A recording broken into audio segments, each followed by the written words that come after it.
What's going on, guys? Welcome back to the channel. It's been a while. My life is a little bit chaotic right now. I had to give back my laptop to the college. Can't do interviews. Starting a new job. Got COVID. Been a little bit all over the place. And in fact, as soon as I finish this video and upload it, I'm off to work. But this video's coming 2 days late as well because I was working yesterday and I didn't get a chance to make a video. But I'm obviously here to speak about CM Punk. Obviously, I'm here to talk about CM Punk. CM Punk and his return to professional wrestling. It doesn't feel real. It doesn't feel real. I'm not gonna edit this. I'm just gonna leave this entirely uncut, unfiltered. Hopefully stretch it to 10 minutes, because I know YouTube likes that. And I know YouTube pushes my videos to more people whenever those videos are 10 minutes. They're not by a lot. No one fucking watches, because no one cares. But, you know, maybe a little cheeky little 30 views on a 10-minute video instead of a cheeky little 14, so... Oh, I'm so embarrassing. Anyway, the other night, the second episode of AEW Rampage, something that we all knew was coming, it happened. And it had to happen. There's no way AEW would promote this and tease it as much as they did without this actually being... Oh, what the fuck is that? Bit of plastic on the floor. Without this actually being a real thing. CM Punk, obviously, he's back. He's finally back in professional wrestling after all this time. After 7 years. 7 years ago. 2014. He just, some people say picked up his ball and went home. Some people say, he was right to do what he did. He just, in the middle of an episode of Raw, walked out of TV and just went home and didn't come back. Got sacked on his wedding day. He spoke at length numerous times. I'm sure I don't need to tell you, but for anyone unfamiliar with the tale of CM Punk, numerous times told WWE he didn't want to work with certain people, specifically Ryback, because he worked with them before, got really hurt. And then Vince said, no, listen, he's changed, he's not hurt anyone in a while. They worked together the first night, and he was supposed to gorilla press him off like a equipment box through a table, and he missed the table and just sent CM Punk like 8 feet down onto the concrete with nothing to break his fall. And Vince would make him work him. He said, he didn't want to keep working the same people.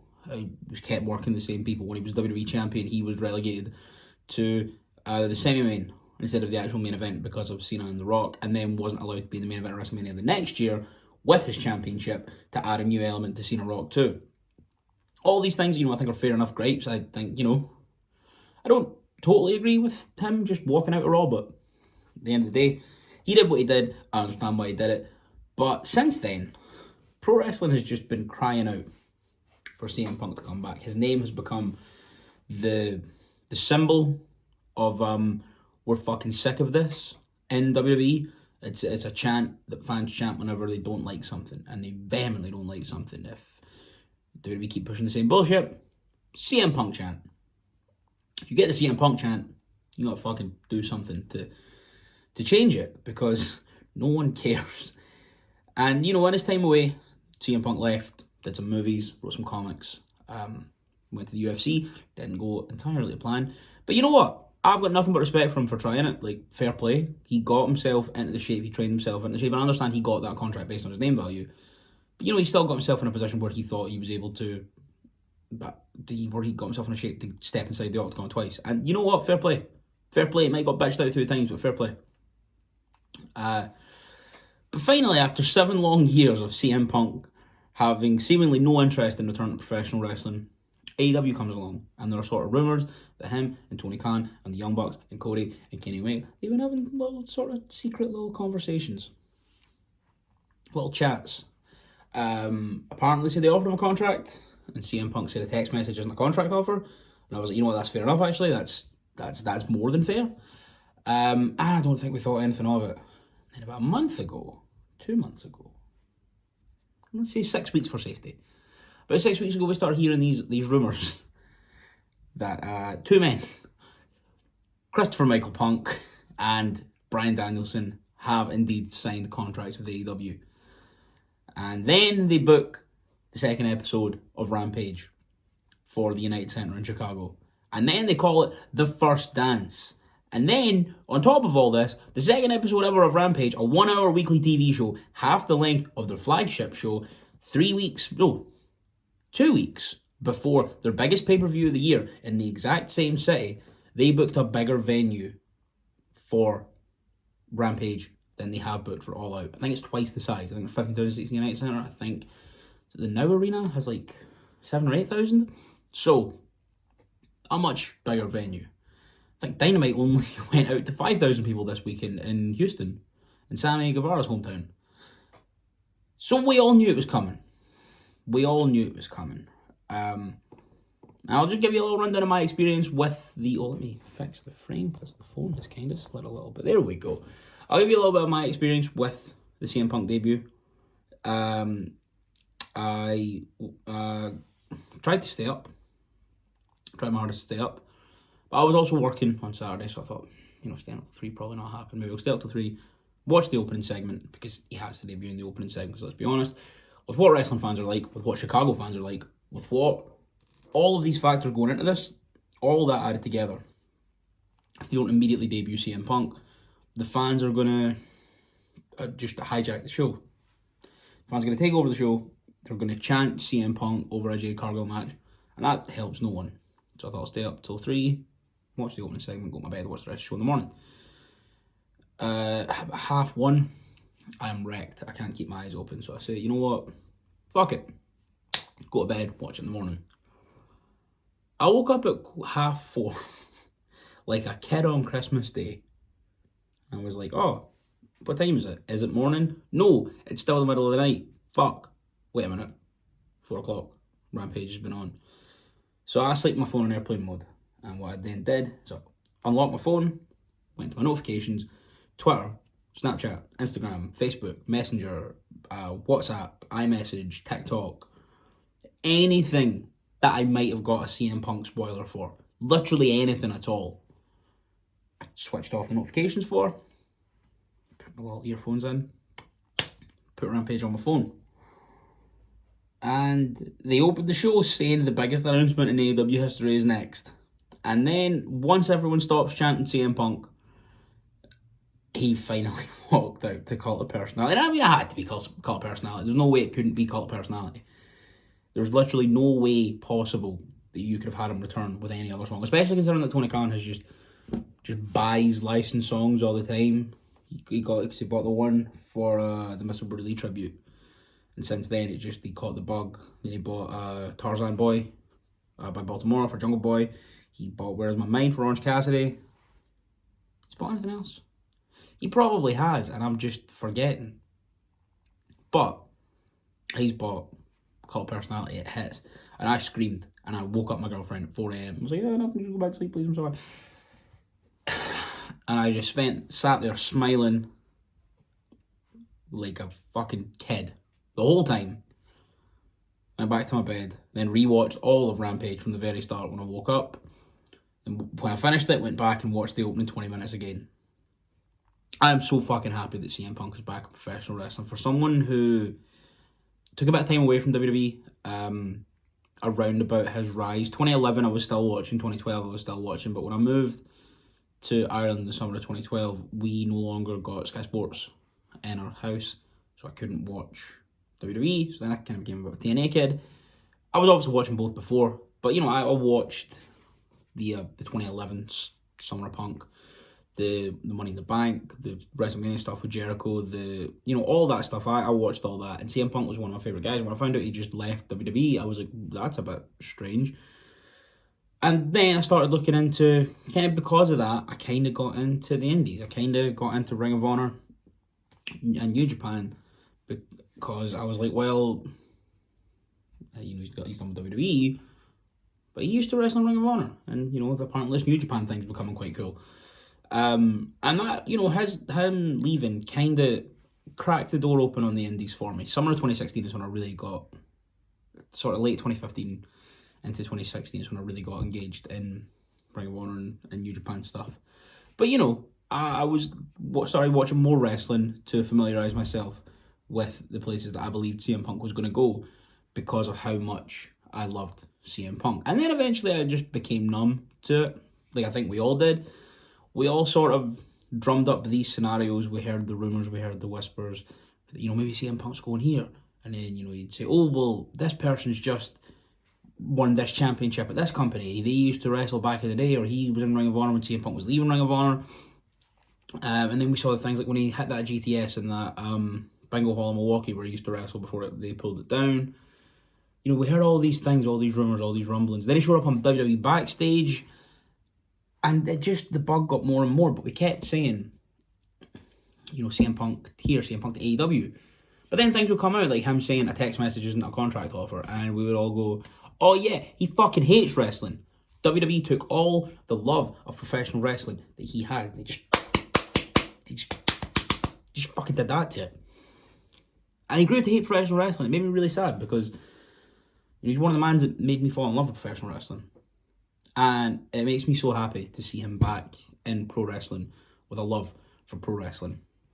Let's talk about the promo that he cut quickly. In that promo, one bit specifically, he talked about how August 13th, 2005 was the day he left professional wrestling. And I've seen a lot of people say, oh, it's a dig at WWE, oh, all he wants to do is take digs at WWE. I mean, it is a dig at WWE, yes. And I think he's earned some digs at WWE, talking about, we've not only just talked about making him work Ryback, having him miss out the main event in WrestleMania as the champ, we're talking about misdiagnosing a staph infection that could have killed him, the time he just shit his britches on SmackDown, please retweet, because I think they sent him out there with the flu, and he shit his pants on SmackDown. They finally gave him his release from his contract on the day of his fucking wedding. They're a horrible, soulless company. And yeah, his whole thing of, that was the day I left professional wrestling. Yeah, that's a dig at WWE. But it's also throwing their own verbiage back at them. They say, we're not a wrestling company, we're an entertainment company. Okay. But then everything he's saying is correct, because when he left Ring of Honor, he left professional wrestling. And now he's back to a company that values wrestling. Can't believe that's how low the benchmark has got. We're praising a professional wrestling company for prioritising professional wrestling in the mainstream space, which is kind of outrageous. I've just realised I spent most of this video looking at my fucking thing on the screen, myself on the screen, instead of in the camera, because I've not done this in a while. And, oh, man, I'm becoming more like Motown Noel every fucking video, just fucking losing my train of thought. Speaking of losing my train of thought, I just remember, we talk about this real quick, I'll probably make a full video on it, but what the fuck did he do at SummerSlam last night with Bianca? That helps no one. More proof that WWE just fucking takes the happiness out of professional wrestling for both professional wrestlers like CM Punk and fans like myself. We finally, we had a main event of WrestleMania, main evented by two black women. Bianca Belair had this amazing match with Sasha Banks, won it. Sasha couldn't make SummerSlam. They replaced her with Becky, who's back. Great to see Becky back. And then Becky squashed her in 20 seconds? That helps no one. That helps no one. It's like fucking Kofi Kingston all over again. And this brilliant, amazing moment at WrestleMania. And then we get to SummerSlam, and Becky comes back and kills Bianca.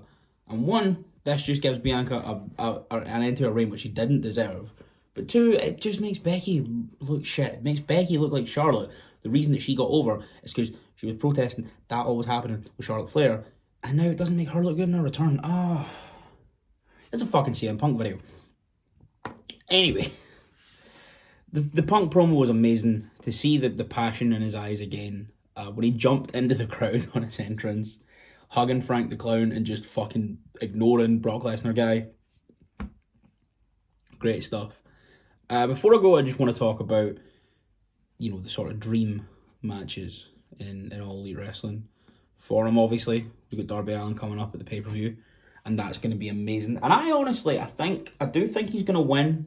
I do think he'll win that match, but I don't think he's going to win it convincingly. I think, because he's been out of wrestling for 7 years, and, it's not like with Christian, because Christian was out for 7 years, but Christian was injured and was out for 7 years. Punk chose to go away, did MMA, did movies, did stuff like that.